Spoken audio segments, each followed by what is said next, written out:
I won't let a low-educated man like you date my daughter. A part-time high school. Are you kidding me? I've heard enough about your struggles growing up in a single-parent household. Why don't you just get lost? You're an eyesore. The man in front of me abruptly stood up, grabbed his cup, and splashed its lukewarm contents on me. It wasn't hot enough to burn, but it tore apart the last shreds of my pride. I'm truly sorry, I managed to say, somehow missing those words. I pushed myself and staggered out of the room. She didn't follow me. Filled with bitterness, I dedicated myself wholeheartedly to working harder. Years later, when I ran into my now father-in-law, who was an attorney, I could have never predicted what would unfold. This is the story of my life's turnaround. My name's Matthew. Currently, I work as a clerk at a law firm due to personal circumstances at home. I graduated from a part-time high school and was hired straight from my part-time job into this law firm. The boss, who knew about my situation, kindly employed me since I had been working part-time there since high school. I owe so much to the boss for taking in someone like me with just a high school diploma and no significant skills. Now I'm learning various things while working. I'm doing my best to gain skills to be a help to the boss. I come from a single mother household, and I have a younger brother and sister. I hardly remember my father, but I believe he was a violent man when he drank. He was rarely home and was mostly out drinking, so as a young child, I didn't really know him. My brother and sister probably felt the same. There was a time when my father went on a rampage, and fearing for our safety, we fled our home. From then on, the four of us began living in a small apartment. In hindsight, I guess that's when my parents divorced. We settled in our current place after taking several train rides from our old home. The climate here is mild, and it rarely snows heavily during the winter. Given that my mother had a fragile constitution and often fell ill, this pleasant climate might have been comforting for her.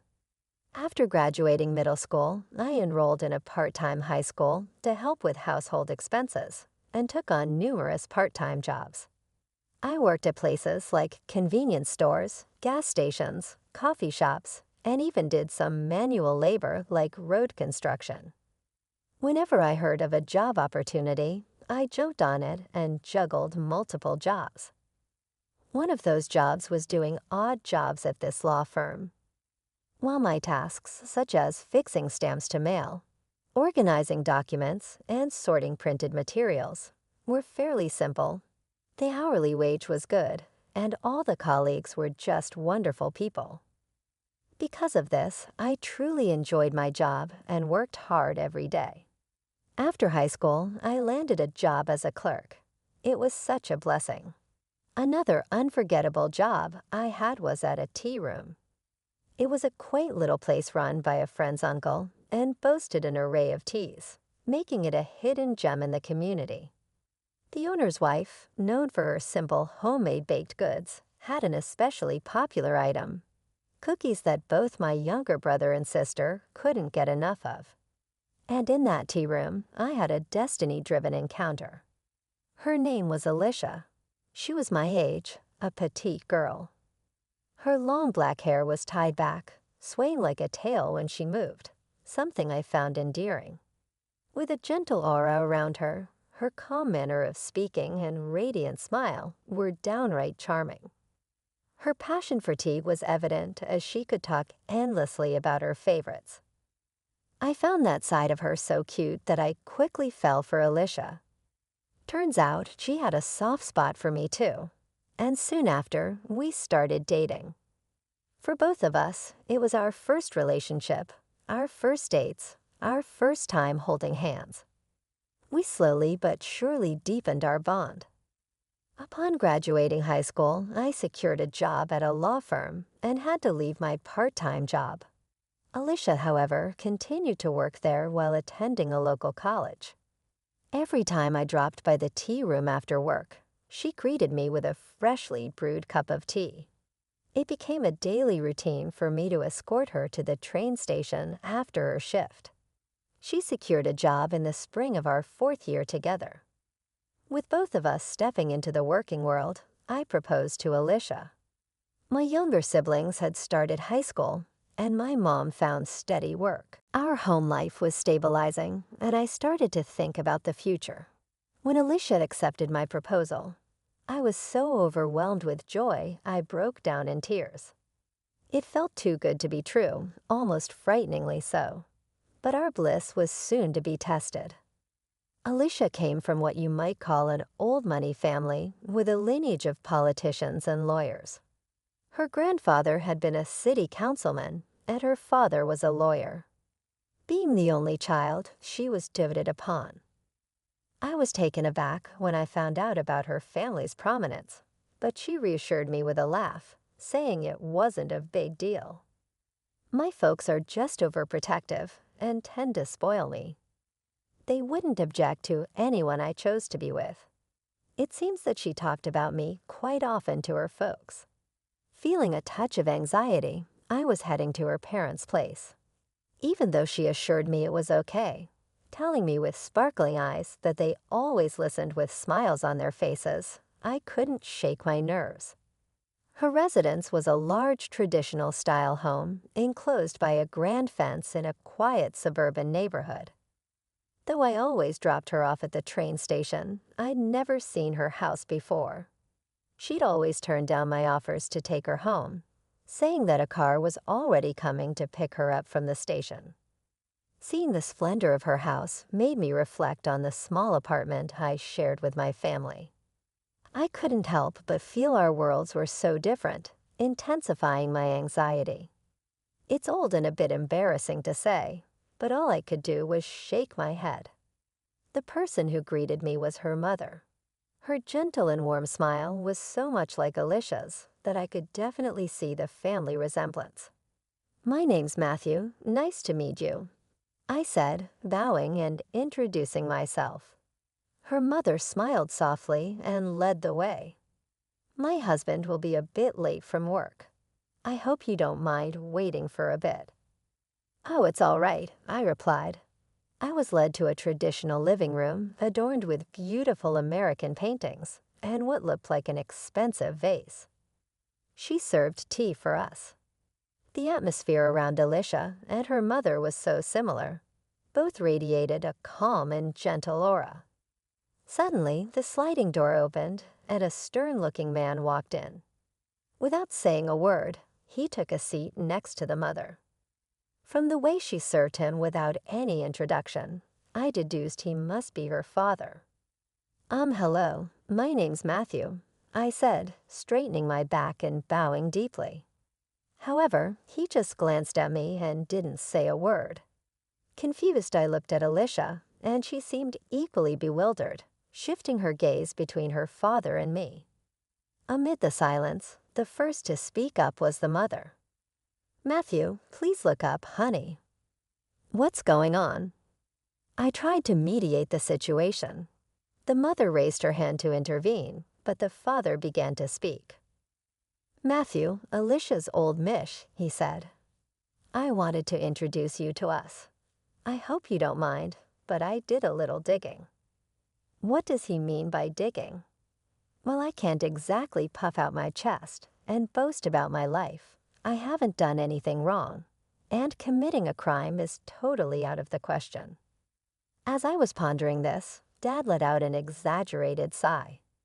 "I've heard your family is quite poor. You've even been working part-time jobs to help with the bills," he said. It was the first time anyone had said so bluntly that I was poor. Sure, we aren't rich, but I always thought we lived a typical life. Still, from the perspective of someone from such a prestigious family, I guess my household must seem inferior. Dad continued, "I want Alicia to have a life that's more than just average happiness. That's a parent's heart. Someone like you is out of the question." I was deeply shocked by those blatant and malicious words. Seeing my reaction, Dad smirked. It was clear as day that he was trying to corner me even more. You only graduated from a night high school and didn't even go to college. What kind of job can a high school grad get? What kind of qualifications can you earn? Becoming a lawyer like me? Dream on. I want Alicia to marry a man even more respectable than me. You're not even in the running. Alicia looked stunned by her dad's words and seemed at a loss for what to say. I was so shocked I couldn't even lift my head. I won't have my daughter marry an undereducated man like you. Are you making a joke by just graduating from night school? I've heard enough of your sad stories about growing up in a single-parent home. Why don't you just scream? You're an eyesore. Dad abruptly stood up and, in his rage, grabbed his teacup and splashed its contents at me. Thankfully, the tea was lukewarm, so I didn't get burned. However, my already fragile pride was now completely shattered. I'm sorry, I somehow managed to utter those words, forcing my trembling legs to carry me out of the room. She didn't come after me.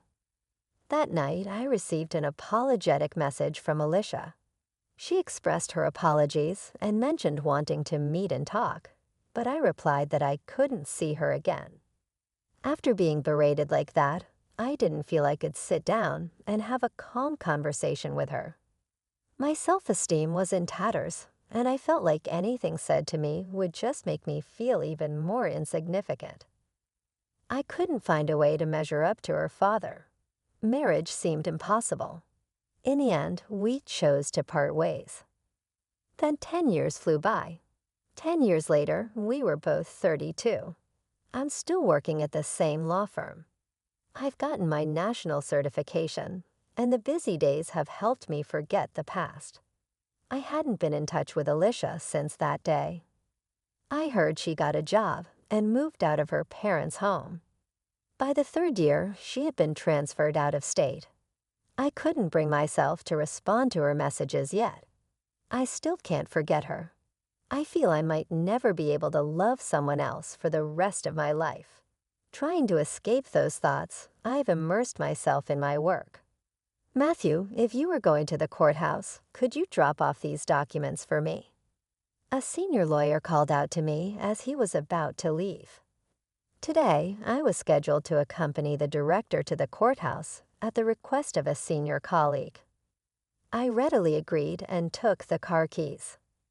The director is like a second father to me. I've been under his wing since high school, so no matter how hard I try, I can't outshine him. He's always smiling and has a great personality. But I heard from a senior colleague that in his younger days, he was known as the Demon Nash. Even though I've been working here for 10 years, I'm still at the bottom of the pecking order in the office. That's why, when the director goes out, I often accompany him, acting like a secretary. Though it's not really my job anymore, when we arrived at the local court, similar to a county court, I parted ways with the director to deliver some documents a colleague had entrusted me with. These are probably documents for the next trial.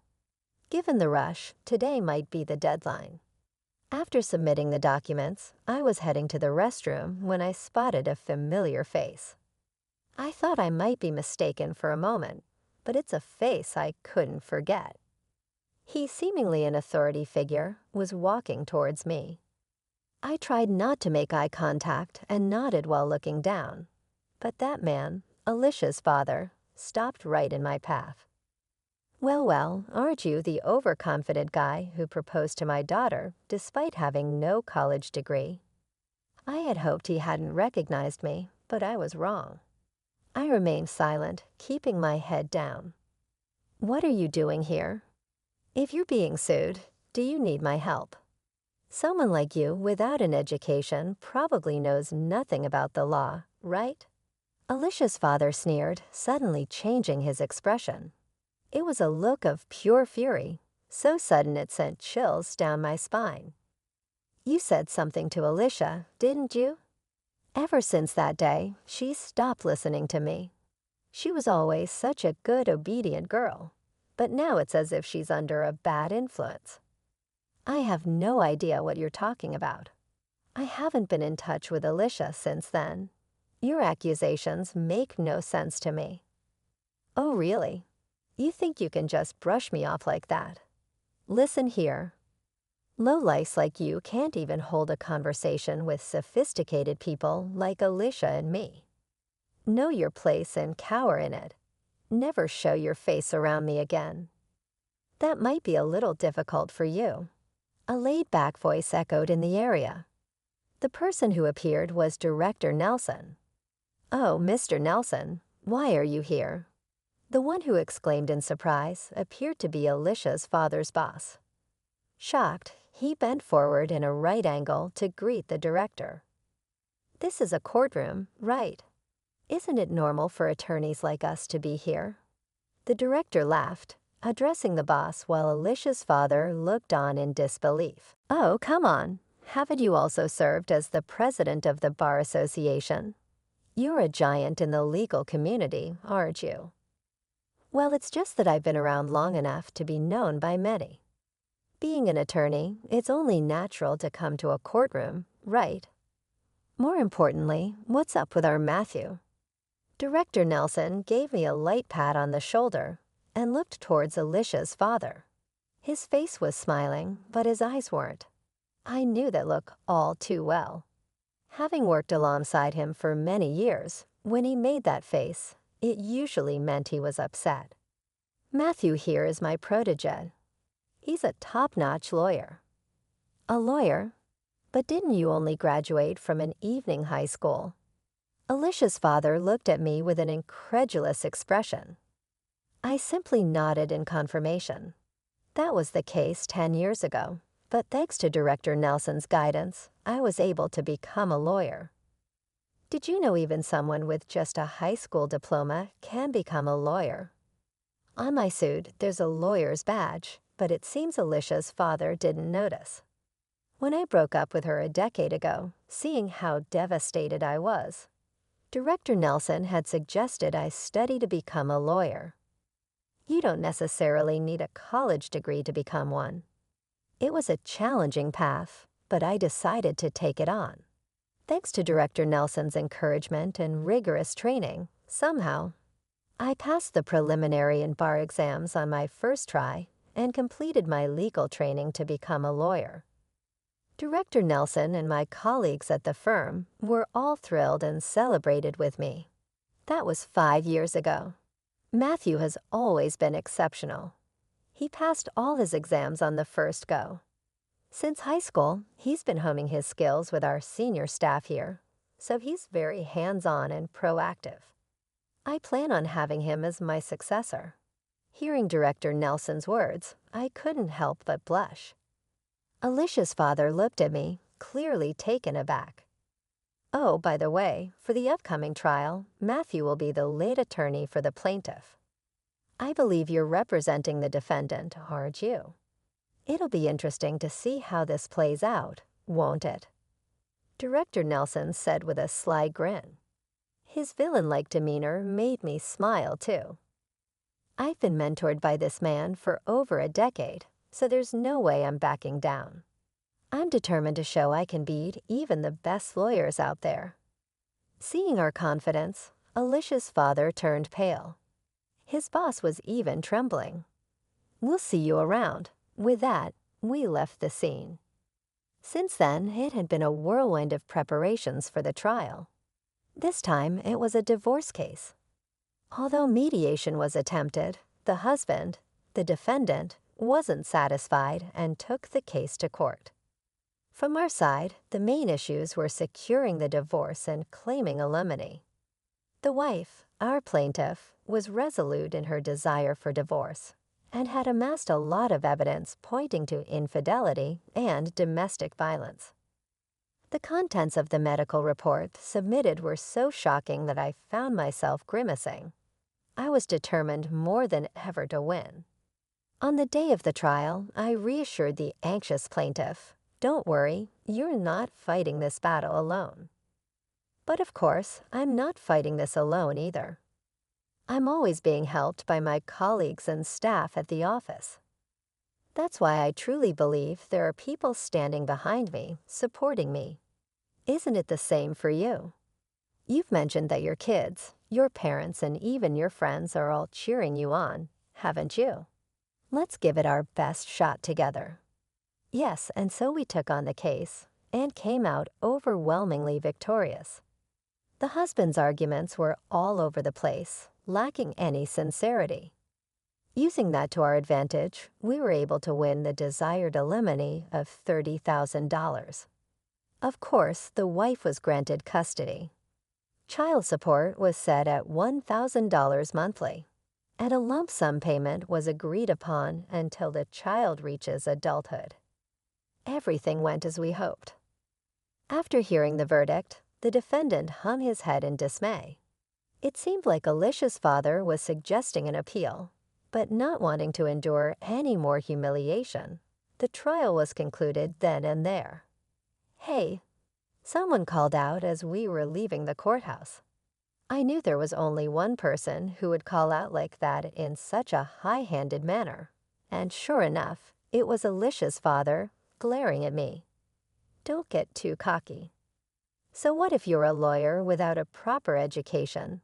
You're never going to make it big. I won't have someone without a degree acting all high and mighty. I admit I don't have the educational background, but is that really necessary to defend someone? What I became a lawyer for was to stand up for the weak. I don't care about climbing the corporate ladder. I can't stand people who oppress those in a vulnerable position, and I certainly won't tolerate those who misuse the power they're entrusted with. Humph. Young blood, that's just idealistic nonsense. Maybe, but it's something I believe a lawyer should never forget. You insolent man. I can't even deal with you. With that, Alicia's father stormed off. To suffer such a defeat after looking down on his opponent must have been a huge blow to his pride. Reflecting on it, I felt a bit vindicated about my past decisions. A few days later, an unexpected visitor arrived at the office. Alicia, it's been a while. Alicia, still as beautiful as ever, smiled, though she appeared a bit worn out. Alicia came to discuss something about her parents. The clerk, overhearing the conversation, informed me of this. When I asked, Alicia, with tearful eyes, pulled out a few photographs. In them was Alicia's father. The man in the pictures was seen getting intimate with a woman other than Alicia's mother. There were multiple photos, all with different settings and outfits, suggesting potential evidence of infidelity. My dad used to dote on me and my mom, almost smothering us, treating us like birds in a cage. I only realized something was off about 10 years ago. Up until then, I thought it was normal. But something happened that made me realize his thinking was twisted, and I left home. But it seems like over these 10 years with me gone, my mom has been even more controlled by him. She rarely leaves the house and spends her days being berated by him. At home, she used to love going out, but now she's afraid of upsetting him. Can't we get them divorced? At this rate, my mom will break. Saying this, Alicia became too emotional and began sobbing into her handkerchief. I'm sorry, but without the person directly involved, please, can't something be done? At the clerk's words, Alicia kept bowing her head. In matters of divorce, the person's intent is paramount, and there's limited room for family to intervene. But considering the circumstances, I wanted to help. It's not just because of Alicia, but it's also sort of a professional ethic of mine as an attorney. Can we get your mom on the phone? At my words, Alicia quickly looked up, her eyes bloodshot, and she hurriedly pulled out her cell phone. I can right now. All right then, please go ahead. She then set her phone to speaker mode, and I listened to her mom's voice.